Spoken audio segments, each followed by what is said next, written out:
अब से पहले मैंने आपको कुछ कैंडलस्टिक्स के बारे में बताया है और बेसिक जो सपोर्ट रेजिस्टेंस होते हैं और बाकी छोटी मोटी चीज़ें जो हैं वो मैंने इससे पहले वाले कोर्स में आपको बताया हुआ है। और वही चीज़ मैंने ब्रॉडर वर्जन में लाइव स्ट्रीम पे भी मैं ऑलरेडी बता चुका हूँ। जैसा कि मैंने कहा था कि जैसे ही लाइव स्ट्रीम पर मिरर मार्केट कॉन्सेप्ट यानी कि एमएमसी पूरा कंप्लीट हो जाएगा, मैं उसका एक छोटा सा कंडेंस्ड वर्जन कोर्स की फॉर्म में लॉन्च कर दूंगा, ताकि अगर आपका टाइम आप बचाना चाहते हैं तो ये आप लोगों के लिए सबसे बेस्ट अपॉर्चुनिटीज है। So guys, welcome to my content and my name is Aadish Gherwal. You can also know me as a candle king. सो मैं आज आपको बताने वाला हूँ वो सारी की सारी स्ट्रेटेजीज जो कि मैंने पिछले कई टाइम से खुद क्रिएट की हैं।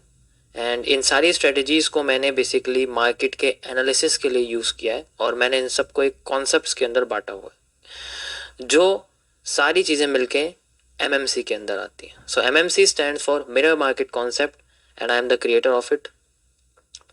तो मैं स्टार्टिंग में आपको समझाऊंगा कि अब तक जो आपने सीखा है, जो जिन्होंने पहली बार ये वाला कोर्स खरीदा है, मैं उनको रिकमेंड करूंगा कि आप मेरी पिछली लाइव स्ट्रीम्स देखिए, जून जुलाई अगस्त 2024 की। उसमें आपको बेसिक नॉलेज मिलेगी कैंडलस्टिक्स के बारे में, कैंडलस्टिक्स के प्रेशर्स के बारे में, सपोर्ट रेजिस्टेंस को समझने के बारे में और कुछ इंपॉर्टेंट इंडिकेटर्स जो कि आपकी मार्केट के बिहेवियर को समझने में हेल्प करेगी। आप डायरेक्ट अगर यहाँ पर आए तो मैं रिकमेंड नहीं करूँगा कि ये एडवांस लेवल का एक कोर्स है, ये बेसिक और बिगिनर लोगों के लिए बिल्कुल नहीं है। और अगर आपका टाइम नहीं है तो आप बेसिक से एडवांस वाला कोर्स परचेज कर सकते हैं, वहाँ से आपका टाइम बच सकता है और आप वही चीज़ें कम टाइम में सीख सकते हैं। Then you have to go here. So guys, I know बहुत लोग ऐसे हैं जिनको अभी तक कैंडलस्टिक्स के बारे में थोड़ा बहुत पता है और कुछ ऐसे इनको हल्का फुल्का थोड़े बहुत नॉलेज है, लेकिन वो नहीं चाहते कि उन्हें और कोई चीज़ खरीदनी पड़े। कोई इशू नहीं है, मैं यहाँ पर आपकी छोटी मोटी चीज़ें साथ के साथ क्लियर करता रहूँगा और कुछ टॉपिक्स लाइव स्ट्रीम से भी आप साथ के साथ देख भी सकते हैं। मैं सारी चीज़ें लाइव स्ट्रीम में बता भी चुका हूँ। सो अभी मैं आपको कुछ समझाना चाहता हूँ। जो लोग नए हैं उनको नहीं पता कि हम जंगल के एक पार्ट का हिस्सा समझ रहे हैं और इस फाइनेंशियल मार्केट के जंगल को समझने के लिए मुझे आपको अपने वाइट बोर्ड पर लेके जाना पड़ेगा। उसके बाद ही आप समझ पाएंगे कि मैं आपको ये लैंग्वेज सिखा रहा हूँ, ना कि मैं आपको कोई एक ट्रेडिंग करना सिखा रहा हूँ। I am just a analyst और मैं एनालिसिस करना सिखाता हूँ। इसीलिए मैं आपको समझाना चाहता हूँ कि ये सारी की सारी चीज़ें जिनको आप आज और कल मेरी लाइव स्ट्रीम पर देखते हो और या फिर खुद करते हो, वो एक फाइनेंशियल मार्केट के जंगल का पार्ट है। सो आज एमएमसी का सबसे पहला कॉन्सेप्ट हम लोग शुरू करने जा रहे हैं, that is CCPs, which are the complex candlestick patterns. इसके अंदर जो बीच का सी है वो बेसिकली स्मॉल है, इसलिए मैं इसको सी capital capital C small C और कैपिटल पी बोलता हूँ। ये वो कैंडलस्टिक पैटर्न्स हैं जो मार्केट में ऑब्जर्व करने के बाद मैंने खुद बनाए हुए हैं। इनको मैंने कई बार टेस्ट भी करा हुआ है, तो मैं सारे की सारी चीज़ें आपको वेरीफाइड तरीके से दिखाने की कोशिश करूंगा। सो ये कुछ कैंडलस्टिक पैटर्न्स हैं जिनको मैं आपको बताना चाहता हूँ। ये बेसिकली कई सारे हैं, लेकिन सिमिलैरिटी के बेसिस पे मैंने इनको कई स्ट्रक्चर्स में डिवाइड किया हुआ है। तो ये टोटल 500 से ऊपर है, लेकिन मैं आपको कुछ ऐसे बताऊंगा जिनमें सिमिलैरिटीज सबकी सेम है, तो सब एक जैसे ही काम करते हैं बेस्ड ऑन देयर बॉडी, और कह सकते हो कि विक्स या शेडोज के बेसिस पे उनकी सारी की सबकी स्पीशीज अलग अलग हैं, लेकिन वर्किंग सबकी एक है। तो चलते हैं, मैं आपको दिखाता हूँ कि वो कौन कौन से हैं। और आई थिंक आपको ये अच्छे से समझना चाहिए, क्योंकि यही चीज़ें आपको आगे जाके हेल्प करेंगी मार्केट में रिवर्सल और रीटेस्टिंग एरिया पकड़ने के लिए, क्योंकि वही सबसे हॉट टॉपिक है इस एमएमसी का कि हाउ आई कैप्चर। ये सब चीज़ें मैं लाइव में कैसे कर पाता हूँ, आप आज से सीखने वाले हो, तो उसके लिए आपको पहले अपना बेसिक क्लियर करना पड़ेगा। तो चलते हैं। तो गाइज, ये जो फाइनेंशियल मार्केट का जंगल है, ये थोड़ा सा ऐसा है कि लोगों को अभी पता नहीं है। तो क्योंकि वो लोग ट्रेडिंग ही समझते हैं कि अगर हमें पैसा, अपने पैसे को बढ़ाना है या दुनिया में पैसा कमाना है, तो हमें इस कैंडल जैसी मार्केट में पैसा लगा के पैसा बनाया जा सकता है। बहुत लोगों की गलत फहमी है। चलो, आज मैं तुम लोगों की गलत फहमी निकालता हूँ। आज मैं तुम्हें ऐसी दुनिया से रूबरू कराता हूँ जिसके बारे में तुम लोग जानते नहीं हो, लेकिन आज अगर तुमने ये चीज सीख ली, समझ ली, तो उस मिथ से, उस गलतफहमी से बाहर आ जाओगे जो तुम्हें लगता है कि ऐसा होता है, ऐसा होता है।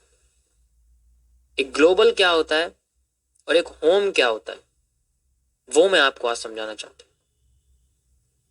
देखो, पैसों की दुनिया में एक हिस्सा आता है जिसे हम बोलते हैं फाइनेंशियल मार्केट। यानी कि मनी मार्केट का एक हिस्सा है फाइनेंशियल मार्केट। जैसे कि हमारे यूनिवर्स का हिस्सा, जितने हमारे प्लैनेट्स हैं, मिल्की वे का हिस्सा, अगर हम मिल्की वे गैलेक्सी की बात करें तो गैलेक्सी हमारे मनी मार्केट की तरह होती है। इसी के अंदर कई सारे प्लैनेट्स हैं और उन्हीं प्लैनेट्स में से हम लोग अपने एक प्लैनेट का नाम देते हैं, दैट इज अर्थ। इसी तरीके से हमारी मनी मार्केट का जो प्लैनेट है दैट इज फाइनेंशियल मार्केट। सो ये जो फाइनेंशियल मार्केट है बेसिकली जो आप देखना चाहते हो, ये एक अर्थ की तरह है।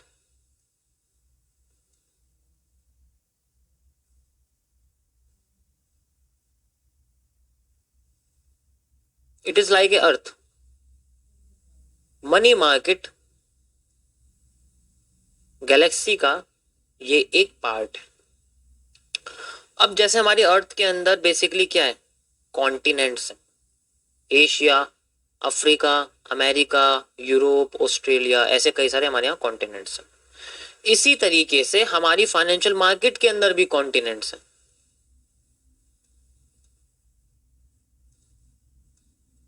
कौन से? Stocks, crypto, forex,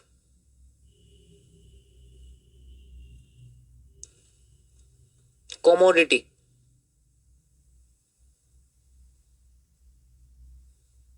government bonds,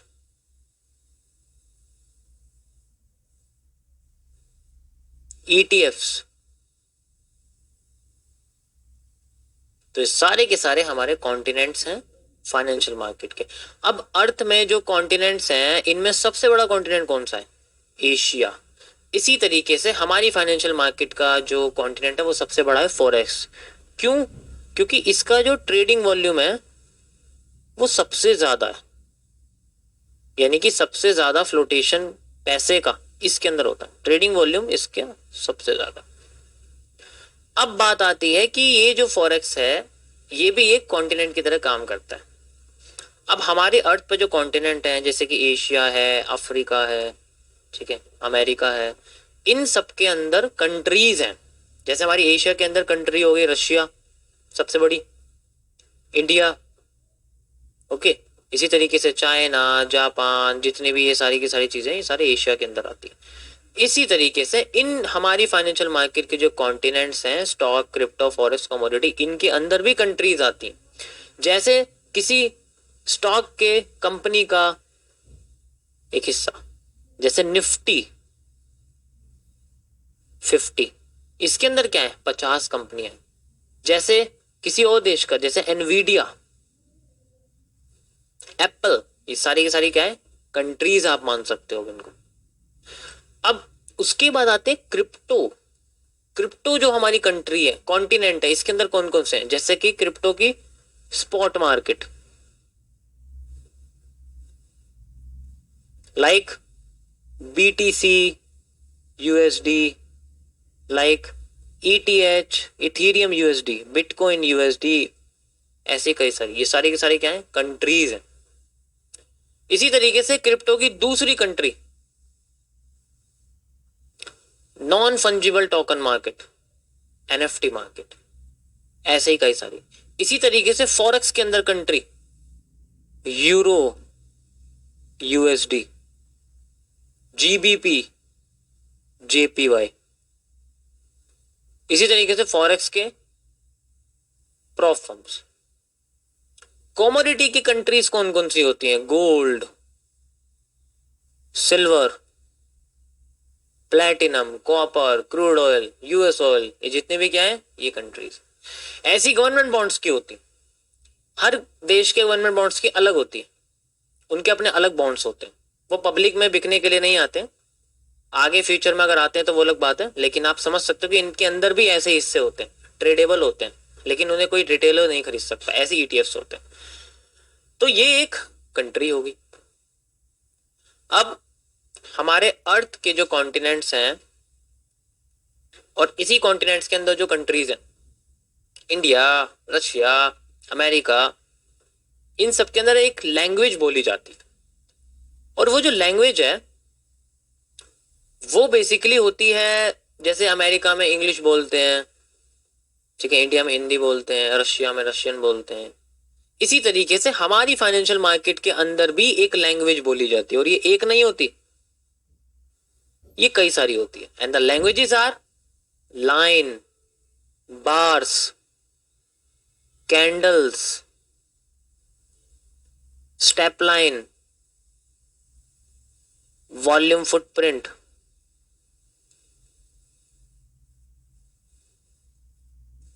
हाइकेनाशी, renko, kagi वगैरह वगैरह बहुत सारी होती है। चलो ठीक है, लैंग्वेज तो बोली जा रही है, हर कंट्री में अपनी अलग लैंग्वेज बोली जाती है, लेकिन ऐसी कौन सी लैंग्वेज है जो दुनिया की सारी कंट्रीज में एक जैसी वैल्यू रखती है? किसी भी कंट्री में चले जाओ, वो लैंग्वेज तो सब जगह, इंग्लिश। इसी तरीके से फाइनेंशियल मार्केट में एक लैंग्वेज जो सारी मार्केट में, सारी कंट्रीज में काम करती है, that is candles, which is also known as candlesticks.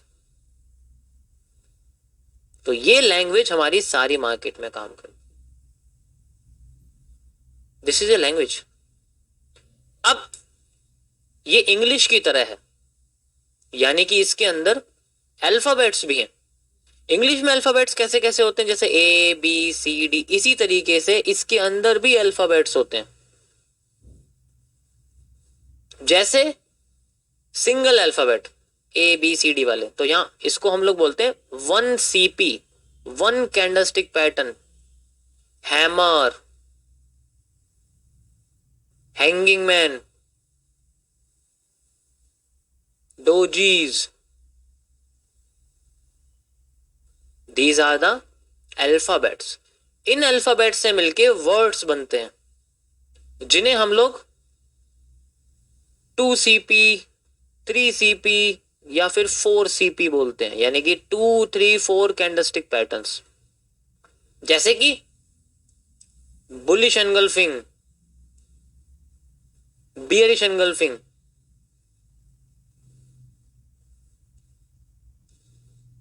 Three white cross,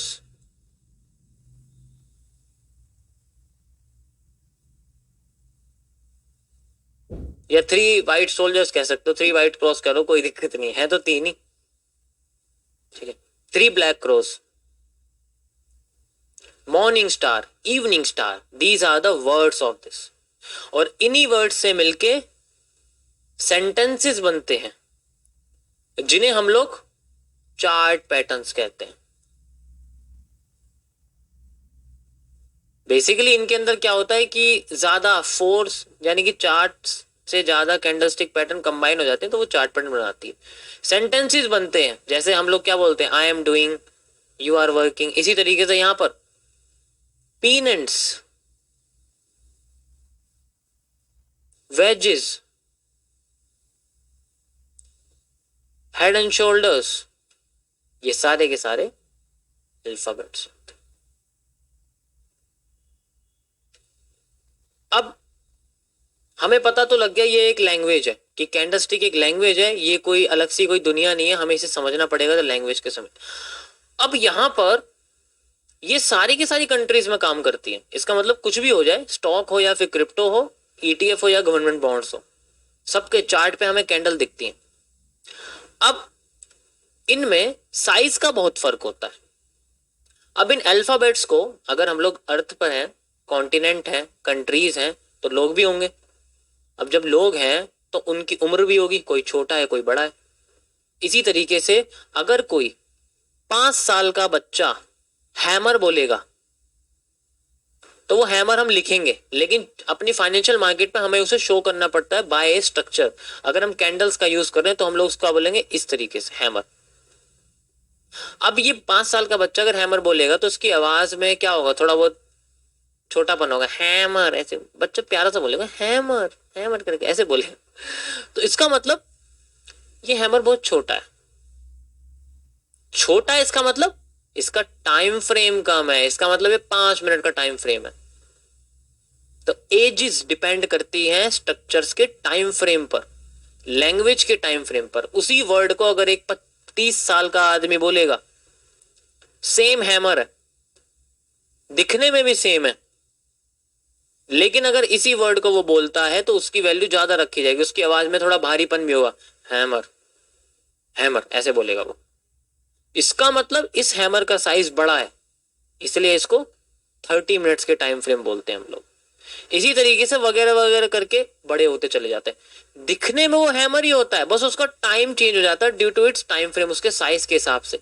जैसे यहाँ पर आवाज के हिसाब से होता है, इसी तरीके से यहाँ पर साइज के हिसाब से, टाइम के हिसाब से होता है। तो जो टाइम फ्रेम्स हैं वो कोई सा भी हो, अगर हैमर है तो सारे टाइम फ्रेम्स पे एक जैसा ही बनता है, इसी तरीके से सब कुछ एक जैसा बनता है। टाइम फ्रेम तो बड़े हो जाते हैं जिनसे उनकी हैमर, जिनसे कैंडलस्टिक का साइज बड़ा हो जाता है, स्ट्रक्चर सेम होता है। ऐसा नहीं हो सकता कि 5 मिनट में हैमर बन रहा तो 30 मिनट में हैमर नहीं बन सकता, बनता है, लेकिन वो साइज बड़ा हो सकता है। So guys, this is a language. ये कोई पोजीशन बनाने वाला हिस्सा नहीं है। मार्केट की मूवमेंट को तभी समझ पाओगे जब इसको तुम एज लैंग्वेज के तरीके से समझोगे। अब फाइनेंशियल मार्केट में आपको बस अभी तक एक ही हिस्सा पता है जो दुनिया में आपको सिर्फ सोशल मीडिया से पता लग रहा है, दैट इज मेरी लिस्ट में सबसे आखिरी हिस्सा, दैट इज ट्रेडिंग।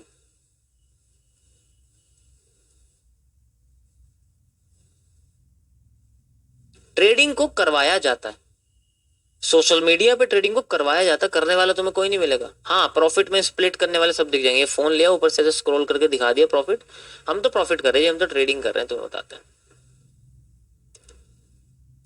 दुनिया के सबसे बड़े गधे होते हैं जो ऐसे करके स्क्रॉल करके दिखाते हैं ना, प्रॉफिट करके दिखा रहे हैं।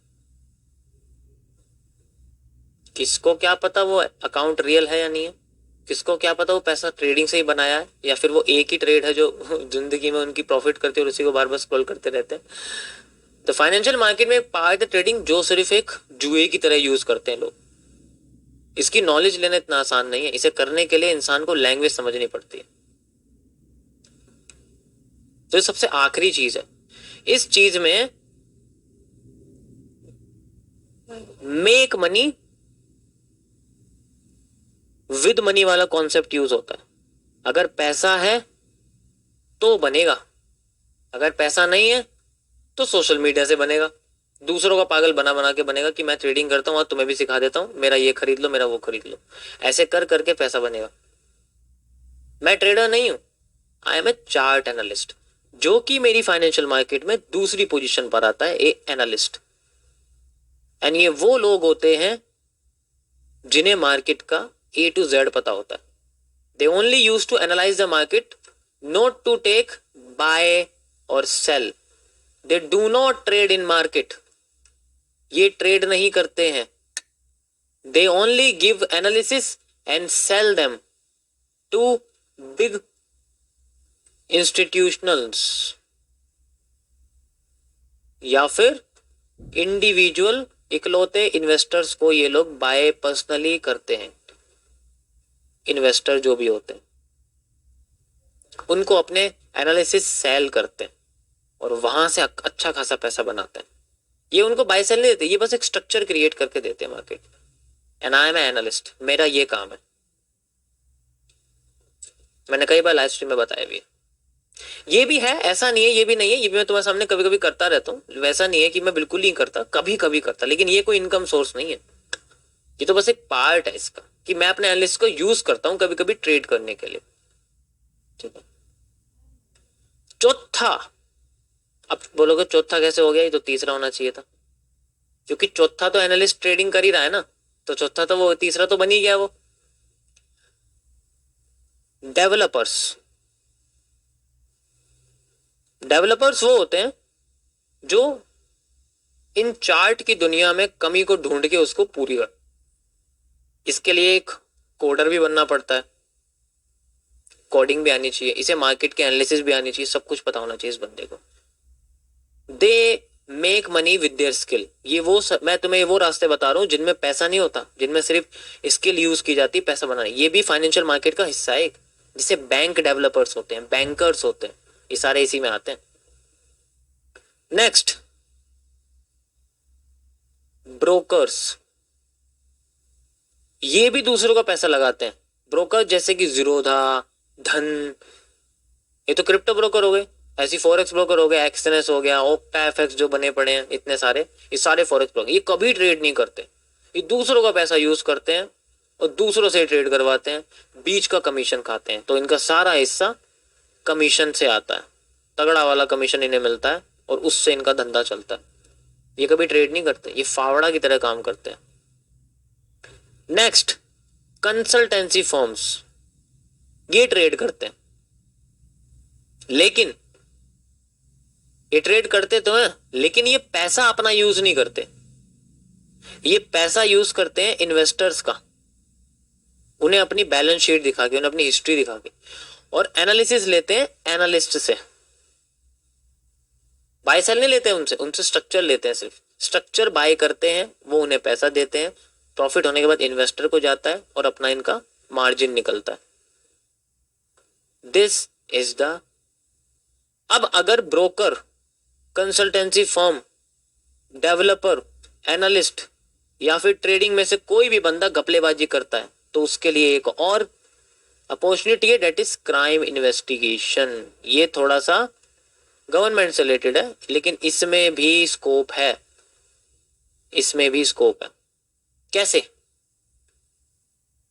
जैसे कि सेबी ये स्टॉक से रिलेटेड देखती है, जैसे कि आरबीआई ये बैंक और फॉरेक्स से रिलेटेड देखती है, इसका जो क्राइम ब्रांच है वो वाला हिस्सा। तो इन्हें भी नॉलेज लेनी पड़ती है मार्केट की। ये तभी आ पाएगा जब तुम्हें मार्केट की पूरी नॉलेज होगी, तब जाके इसमें से किसी एक को चूज करोगे। लेकिन तुम्हें सोशल मीडिया से सिर्फ इस हिस्से को छोड़ के बाकी का सारा हिस्सा दुबकाया जा रहा है, कि किसी को पता ही नहीं है ना इसके बारे में। सीखेंगे वो जो सामने से दिखेगा, और वही तो बिकता है जो दिखता है। तो गाइस, ये है फाइनेंशियल मार्केट का जंगल। एंड आई होप आपको ये सब चीजें समझ में आई होंगी, किस तरीके से आपको मैं आने वाले टाइम में आपको समझाने की कोशिश करूंगा कि ये एक लैंग्वेज है और आपके इसके अल्फाबेट्स यानी कि कैंडल्स अगर आप चूज कर रहे हो वो आपके बेस्ट होने चाहिए। मैं बेसिक से एडवांस कैंडलस्टिक कोर्स में कैंडल्स के बारे में मैक्सिमम नॉलेज आपको दे चुका हूं। अब मैं आपको इसके एडवांस नॉलेज के बारे में बताऊंगा, यानी कि मैं अपने बनाए हुए कैंडलस्टिक पैटर्न के बारे में इसमें बताऊंगा कि किस तरीके से वो चीज आपको काम करके दिखेंगी। सो गाइज, इसमें सबसे पहला जो स्ट्रक्चर है, मैं उसको एक्सप्लेन करने से पहले आपको बताऊंगा कि हम लोग क्या पढ़ने जा रहे हैं। We are studying MMCs first part, that is CCPs। MMC stands for mirror market concept. Already आपको पता ही है, मैं लास्ट बार इसको लिख रहा हूं, ये मैंने ही बनाया है और आप मेरा बनाए हुए कॉन्सेप्ट देख रहे हो। And CCP stands for complex candlestick patterns.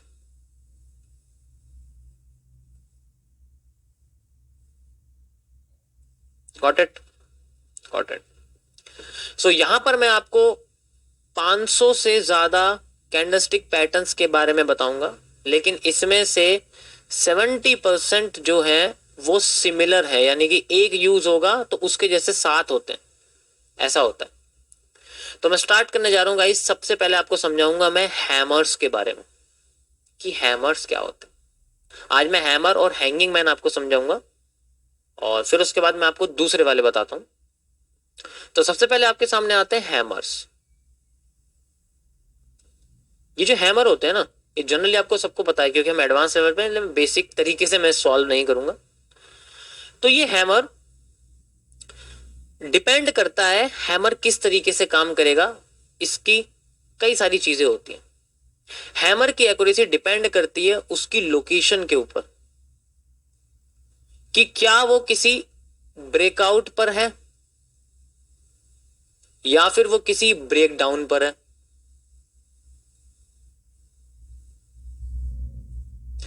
क्या वो किसी सपोर्ट पर है या वो किसी रेजिस्टेंस पर है। तो उसकी लोकेशन बहुत इंपॉर्टेंट होती है उसके काम करने के लिए। दूसरी आती है उसकी बॉडी साइज के ऊपर। उसका बॉडी साइज कितना बड़ा है और कितना छोटा है, ये बहुत फर्क पड़ता है। तीसरी आती है उसकी बॉटम और टॉप विक के बारे में, जो उसकी विक होती है या फिर उसकी शेडो होती है। मैंने आपको बताया है दोनों में बहुत डिफरेंस है। विक को हम ऊपर की लाइन कहते हैं, शेडो को नीचे की लाइन कहते हैं। तो उसकी विक और शेडो कितनी लंबी है, कितनी छोटी है, इन सब चीजों से हैमर का बहुत फर्क पड़ता है। जितना ज्यादा हैमर के पास उसके फेवरेबल कंडीशंस होंगी, जो मैं आपको आज बताने जा रहा हूं, उतना ज्यादा वो पावरफुल होगा। बिसाइड्स कि वो कहां पर है, इससे कोई फर्क नहीं पड़ता। हैमर के आफ्टर इफेक्ट्स भी होते हैं। कभी कभी वो बहुत सुंदर दिखने के बाद भी फेल करेगा, लेकिन उसके बाद काम करेगा। तो ये आफ्टर इफेक्ट्स के अंदर भी आता है। अब मैं आपको इसका स्ट्रक्चर बताता हूं, जो आपको बेस्ट देखने को मिलेगा मार्केट के अंदर, कि कैसे पता करें कि हैमर कितना बढ़िया है, कितना बेकार है। तो एक हैमर की अच्छी डायरेक्शन इस तरीके से होनी चाहिए। देखो, हैमर उतना ज्यादा पावरफुल होगा, मैं एक ही स्ट्रक्चर से आपको बता देता हूं, इससे आपको आने वाले 10 हैमर के बारे में पता लग जाएगा। हैमर उतना ज्यादा पावरफुल होगा जितना लंबी उसकी ऊपर की विक होगी, जितनी छोटी उसकी बॉडी होगी। तो ऊपर की जो लाइन है जिसको हम लोग विक बोलते हैं, ये जितनी बड़ी होगी ये उतना पावरफुल होगा। इसी तरीके से ये जो लाइन है ये हमेशा ऊपर वाली से लंबी ही होनी चाहिए। ये चाहे जितनी बड़ी उससे फर्क नहीं पड़ता, लेकिन ये सुपीरियर होना चाहिए, इससे बड़ा नहीं होना चाहिए। ये सबसे बड़ा होना चाहिए। ये बेशक जितनी बड़ी हो जाए, लेकिन ये हमेशा इससे छोटी होनी चाहिए। और इसकी बॉडी जितनी छोटी होगी, हैमर उतना पावरफुल होगा। So this is the most important thing कि एक हैमर के लिए चीजें होती है। इसी तरीके से आप देख सकते हो आपके सामने ढेरों हैमर दिखेंगे, जस्ट लाइक आपको थोड़ा सा लंबी बॉडी वाली हैमर दिखेगा, like this. This is also a powerful hammer, और हम इस हैमर को बोलते हैं partial hammer. This is known as the partial hammer. देखो, जो हैंगिंग मैन है उसके साथ भी ये सेम चीजें होती हैं। हैंगिंग मैन के साथ भी यही सेम चीजें होती हैं, उसकी भी लोकेशन फर्क पड़ता है। अगर हैमर टॉप पे होगा तो वो भी मार्केट को नीचे ही गिराएगा। अगर हैंगिंग मैन टॉप पे होगा वो भी मार्केट को नीचे गिराएगा। अगर हैमर बॉटम पे होगा तो भी मार्केट को ऊपर उठाएगा। अगर हैंगिंग मैन बॉटम पे होगा वो भी मार्केट को ऊपर उठाएगा। ऐसा कुछ नहीं होता कि हैंगिंग मैन टॉप पे देखना पड़ता है या बॉटम पे नहीं देखते, ऐसा कुछ नहीं होता। आप ऑब्जर्व करना शुरू करो, आपको पता लगेगा हैमर से ज्यादा बॉटम पे हैंगिंग मैन बनते हैं और मार्केट वहीं से टॉप करके भाग जाती है। तो ये पार्शियल हैमर की कंडीशन है। इसके अंदर भी हैमर उतना पावरफुल होगा जितनी लंबी इसकी ऊपर की वीक होगी। ऊपर की जो लाइन है जितनी लंबी होगी उतना पावरफुल होगा, लेकिन नीचे वाली सुपीरियर होनी चाहिए। बॉडी का मतलब ये होता है कि इसके अंदर ना होल्डिंग वॉल्यूम बहुत है। होल्डिंग वॉल्यूम का मतलब होता है कि इसके अंदर मार्केट में वॉल्यूम बहुत ज्यादा ठहरा हुआ है। ट्रेडिंग वॉल्यूम में कैंडल की विक्स बनती हैं, होल्डिंग वॉल्यूम में कैंडल की बॉडी मोटी होती है। ये एंश्योर करती है कि मार्केट में बहुत ज्यादा लोगों ने यहाँ पर बाइंग कर रखी है और यहाँ बहुत कम लोगों ने बाइंग कर रखी है। तो लोग प्रेफर करते हैं इसके बाद कैंडल बड़ी बनने की प्रोबेबिलिटी ज्यादा होती है, जबकि हैमर के बाद बड़ी बनने की नहीं होती, पहले छोटी फिर बड़ी बनने की होती है। यानी कि ये भी थोड़े टाइम बाद जाके असर दिखाता है, लेकिन ये वाली जो पार्शियल हैमर है इसका असर पहली कैंडल के बाद ही आने लग जाता है। तो इसके अंदर जो एंट्रीज होती है वो एग्जैक्ट इसकी सबकी सब ओपनिंग के क्लोजिंग पे ही होती है, ऐसा कुछ नहीं। इसी तरीके से अगर आपको हैमर ऐसा देखने को मिलता है जिसकी ऊपर की विक नहीं है, तो वो हैमर नहीं है, वो बेसिकली एक पिन बार की तरह रिएक्ट कर रहा है। और ये हैमर बहुत कमजोर टाइप होते हैं। ये एक्चुअल में तभी काम करेंगे जब ये किसी मार्केट के बॉटम पर होंगे, मतलब बिल्कुल सपोर्ट पर बैठे होंगे, ये तभी काम करते हुए आपको दिखेंगे, वरना इनके फेल होने के चांसेस बहुत ज्यादा होते हैं। ये हैमर फेल करते हैं, समझ आया?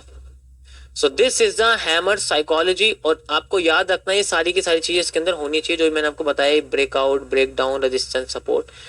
कि अगर ये सपोर्ट पर है तो बहुत अच्छा काम करेगा, अगर ये रेजिस्टेंस पे है तो उल्टा कर देगा, मार्केट को नीचे गिरा भी सकता है। तो एक हैमर की पॉसिबिलिटी उसके प्रेशर्स के बेसिस पर भी होती है। वॉल्यूम फिलअप मैं ऑलरेडी समझा चुका हूँ आपको पिछले वाले कोर्स में, वहां आप जाकर दोबारा रिकैप कर सकते हो। तो जितना ज्यादा आपको वॉल्यूम फिलअप का इसके अंदर कॉन्सेप्ट समझ में आएगा उतना ज्यादा आप इसका रिवर्सल पकड़ जाओगे। तो ऊपर के वीक होना बहुत इंपॉर्टेंट होता है। इसी तरीके से हैंगिंग मैन भी आप समझ सकते हो, हैंगिंग मैन का भी सेम पैटर्न होता है, बस उसकी ओपनिंग नीचे हो जाती है, बाकी सब कुछ यही सेम उसके अंदर लागू रहेगा। उसकी भी बॉडी मोटी होगी, वो भी ज्यादा पावरफुल होगा, बॉटम में टॉप में जाने की कोशिश करेगा, बॉटम से टॉप पे जाने की कोशिश करेगा, इसी तरीके से टॉप पे है तो बॉटम में लाने को कोशिश करेगा। तो हैंगिंग मैन और हैमर का सेम कॉन्सेप्ट होता है। अब ये किसी के साथ भी बन जाए उससे कोई फर्क नहीं पड़ता, अब ये किसी के साथ भी बन जाए उससे कोई फर्क नहीं पड़ता। सो गाइस, ये छोटी छोटी चींटियां ही हैं जो आगे जाके आपके हाथी को तंग करने के लिए बिल्कुल तैयार रहेंगी। तो ये चींटियां ही सीसीपीज हैं, आपको इनको अच्छे से याद रखना है। जितने ज़्यादा आप इनको रिमेंबर रखोगे, रिवर्सल और रिटेस्टिंग पर आपको आसानी से ये पैटर्न्स आइडेंटिफाई होने लग जाएंगे और फिर रिवर्सल्स आप आसानी से पकड़ पाओगे। एंड ये सारी चीज़ें ऑब्जर्वेशन की है, मैं ऑलरेडी बता चुका हूँ कि ये एमएमसी का कोर्स बेसिकली साइकोलॉजी के ऊपर है, आपके ऑब्जर्वेशन पावर के ऊपर डिपेंड करता है। तो जितना ज़्यादा आप ऑब्जर्व करना सीखोगे उतना ज़्यादा आप मार्केट के मूवमेंट को समझ पाओगे। आई होप आपको आज का कंटेंट पसंद आया होगा। गाइस, इसमें दब के आपको मेहनत करनी पड़ेगी, तभी आप लोग बिल्कुल उस लेवल पे पहुंच पाओगे जिस लेवल पे आज मुझे आप लाइव स्ट्रीम पे देख रहे हो।